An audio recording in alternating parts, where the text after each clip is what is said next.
আজকে বিরিয়ানি রান্না করলাম বা রাত্রের খাবারে কী কী থাকছে তা নিয়ে থাকছে। আর আজকে রাত্রে বিরিয়ানি রান্না করলাম তা নিয়ে থাকছে পুরো ভিডিওটা। আসসালামু আলাইকুম, সবাই কেমন আছেন? আশা করি সবাই ভালো আছেন, আমিও ভালো আছি। নতুন আরেকটি ভিডিও নিয়ে চলে আসলাম আপনাদের মাঝে। এই তো দেখতে পারতেন আছেন যে গরুর মাংস দিয়ে বিরিয়ানি রান্না করবো, তা নিয়ে থাকছে পুরো ভিডিওটাই। তো এখানে মাংসের মধ্যে যা মশলা লাগে সব কিছু দিয়ে দেওয়ার জন্য প্রস্তুতি নিতেছে। তো দেখতে পারতেন আছেন এখানে লবণ দিয়ে দিলাম, তারপরে আদা বাটা, রসুন বাটা, জিরা, জাতমরিচ মানে যতটুকু মশলা লাগে অবশ্যই সবগুলো মশলা দিয়ে দিলাম। এই তো এখানে সব কিছু মশলা দেওয়া হয়ে গেছে, প্রায় কিন্তু আরও কিছু মশলা রয়েছে। এই তো যা যা ছিল দাদা সব কিছু দিয়ে দিতে আসছি। তো এখানে কিছু টমেটো কুচি রাখলাম, পেঁয়াজ কুচি, টমেটো কুচি, তো সব কিছু দিয়ে এখানে দিয়ে দিলাম। বিরিয়ানি, গরুর মাংস দিয়ে বিরিয়ানি রান্না করলে আসলে খুবই মজা লাগে। মুরগি থেকে কিন্তু গরুর মাংসের বিরিয়ানিটাই মজা লাগে। কার থেকে ফেভারিট গরুর মাংসের বিরিয়ানি অবশ্যই বলবেন। আমার কিন্তু খুবই ফেভারিট গরুর মাংসের বিরিয়ানি, মুরগির মাংস থেকে গরুরটা। আর অবশ্যই গরুর মাংসতে বেশি কিন্তু মশলা দিতে হয়।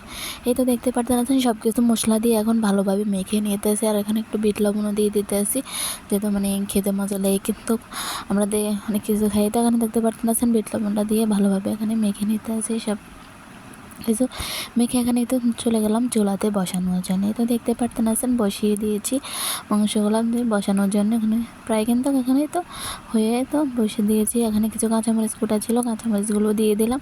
যেখানে আমি হলুদ আর অবশ্যই গুঁড়ামরিচ ব্যবহার করি না, তার কারণে এখানে আমি কিন্তু সব কিছুই কিন্তু বাটা মশলা, যন্ত্রণ বাইটে মশলা দিয়ে রান্না করলে আসলেই কিন্তু খেতে মজা লাগে।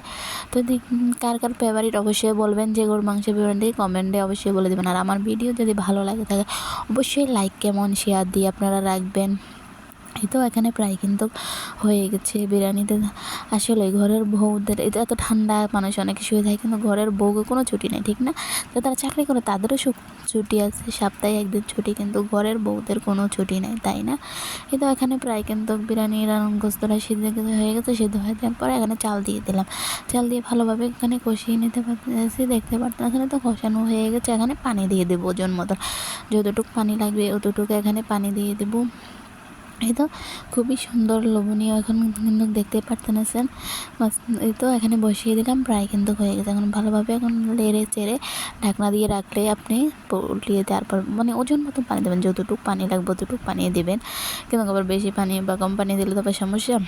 তো এখানে প্রায় কিন্তু বিরিয়ানিটা খুবই সুন্দর স্মেল একটা কালার চলে এসেছে। আর এখানে কিন্তু আমি টক দইও দিয়েছি, অবশ্যই এটা দেখাতে পারি না, মানে আমি ক্লিপটা নিতে আমার খুবই মনে ছিল না। এখানে একটা টক দই দিয়েছি আমি, এটা পরে দিই, কিন্তু এই ক্লিপটা আমার নিতে খুবই মনে ছিল না, তাই নিতে পারি না। এই তো এখানে দেখতে পারতেন বিরিয়ানিটা কিন্তু খুবই লোভনীয় কালার চলে এসেছে। দেখতে পারতেন আপনাদের সবাই দাওয়াত রইলো, যারা আমার ভিডিওটা দেখছেন বিরিয়ানির দাওয়াত রইলো।